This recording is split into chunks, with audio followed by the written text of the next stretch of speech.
কোনো কাজ মন থেকে যত্ন আর ভালোবাসা দিয়ে করলে সেই কাজের সফলতা আসবেই আসবে ইনশাল্লাহ। আর ধৈর্যের ফল নাকি দেরিতে আসলেও মিষ্টি হয়। আসসালামু আলাইকুম সবাইকে।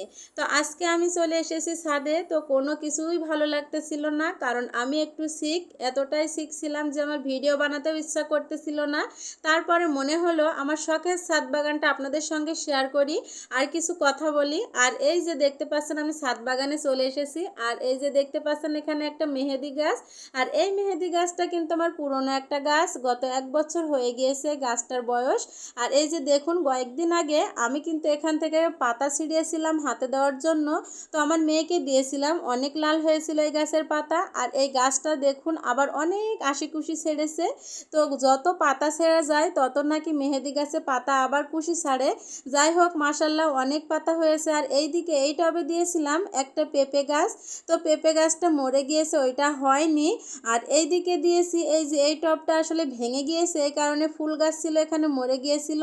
তো এখানে আমি এই যে কচুর লতি ছিল ঘরে, তো সেই লতিটা এখানে লাগিয়ে দিয়েছি, ওটা থেকেও কিন্তু পাতা বের হয়েছে। আর এই যে দেখতে পাচ্ছেন গোলাপ গাছ, এই গোলাপ গাছের কথাই বলি, এই গাছটা আমার গত 1 বছরের গাছ, একদম মরে কাঠ হয়ে গিয়েছিল। তো যত্ন আর ভালোবাসা দিয়ে এই গোড়াতে কিন্তু আমি পানি ঢেলে পরিচর্যা করে দেখুন মাশাল্লাহ কত সুন্দর এখন ফুল ফুটেছে। তো আসলে ধৈর্য ধরলে সব কাজেই সফলতা পাওয়া যায়, তাই না? আর এইদিকে দেখুন আরেকটা টবে দিয়েছিলাম পেঁপে গাছ, এই গাছটা হয়ে গিয়েছে। আর এই সাইডে এই যে দেখতে পাচ্ছেন পুঁইশাক গাছ লাগিয়েছিলাম, সেই গাছের পাতা পড়েছে আবার নতুন করে পাতা গজিয়েছে। মাশাল্লাহ আজকে ছাদে উঠে অনেক ভালো লাগতেছিল।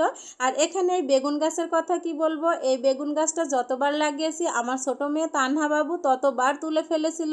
তারপরে এক সাইডে এনে লাগিয়েছিলাম, ওখান থেকে আশিকুশি ছেড়েছে। আর এই যে দেখতে পাচ্ছেন এটা কিন্তু আমার গেন্দা ফুলের মানে রজনীগন্ধা ফুলের চারা আর কি। আর এইদিকে এই যে মাশাল্লাহ মাশাল্লাহ আলহামদুলিল্লাহ কত লেবু এসেছে আমার এই গাছটাতে। দেখুন এই গাছটাতেও যত্নের অভাবে কিন্তু আমার এই গাছটা মরে গিয়েছিল। তো মাশাল্লাহ দেখুন কত লেবু হয়েছে, আমার তো খুব ভালো লাগছে। খাই আর না খাই, আমার গাছে যে এতগুলো লেবু ধরেছে এতেই কিন্তু আমি খুব খুশি। তো এই গাছটাও কিন্তু আমি যত্ন সহকারে ওর পরিচর্যা করে, দেখতেই পাচ্ছেন ডালগুলো কেমন হয়ে গিয়েছে। তো পরিচর্যা করে ওকে আবার সুস্থ স্বাভাবিক জীবনে ফিরিয়ে এনেছি। আর এই দিকে এই যে আর একটা মেহেদি গাছ, এই গাছটার বয়সও 1 বছর। তো দেখুন এই গাছটার পাতাও ছিঁড়ানো হয়েছিল, মাশাল্লাহ এখন কত পাতা গজিয়েছে। আর আমি শুনেছি এই মানে আষাঢ় মাস আস্তে আস্তে মানে গাছে পাতা ভরে যাবে। আর এইদিকে আরেকটা এই যে টবে কচুর লতি লাগিয়েছি, কচুগুলোর পাতা দেখতে পাচ্ছেন কেবলই বের হচ্ছে, 1 সপ্তাহ মতো লাগিয়েছি। আর এই যে নতুন গাছ আমার সেই কামরাঙ্গা গাছটা, তো দেখুন কত সুন্দর লাগতেছে। আর আমার মেয়ে তো খুব খুশি, সে পাতা ছিঁড়বে, সে খালি দুষ্টুমি করে সব গাছ তুলে ফেলবে। আর এই যে মাশাল্লাহ সে আমড়াটা এখনও আছে, আমড়া গাছটা দেখুন কত তাজা তরতাজা সতেজ হয়ে আছে, বেশ ভালো লাগতেছিল।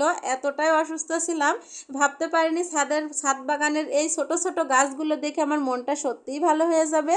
আর এইদিকে এই যে সে আম গাছটাও মাশাল্লাহ তরতাজা আছে। আর আছে এই যে পেয়ারা গাছটা, আর পেয়ারা গাছের পাতাগুলো দেখুন কীরকম হলুদ হয়ে যাচ্ছে, জানি না এটার কি অবস্থা হবে, শেষ পর্যন্ত কিও বাঁচবে আমি জানি না। আর এই যে সেই কুল গাছটাও বেশ তরতাজা আছে। যাই হোক, দেখিয়ে দিলাম আমার ছাদ বাগানটা ঘুরিয়ে ফিরিয়ে। তো আপনাদের কাছে কেমন লাগলো অবশ্যই কমেন্ট করে জানাবেন। আর আজকে তো আমি খুবই খুশি। তো এই থেকে বোঝা যায় যে ধৈর্যের ফল দেরিতে আসলেও মিষ্টি হয়, তাই না? ধৈর্য ধরে কোনো কাজ মন থেকে ভালোবাসা দিয়ে করলে সব কিছুই কিন্তু ভালো ফল আসে। তো এই জন্য সব কিছুতেই ধৈর্য ধরে কাজ করতে হবে। তো আজকের ভিডিওটা এই পর্যন্তই। ভালো লাগলে লাইক কমেন্ট শেয়ার করে দিবেন। আল্লাহ হাফেজ সবাই।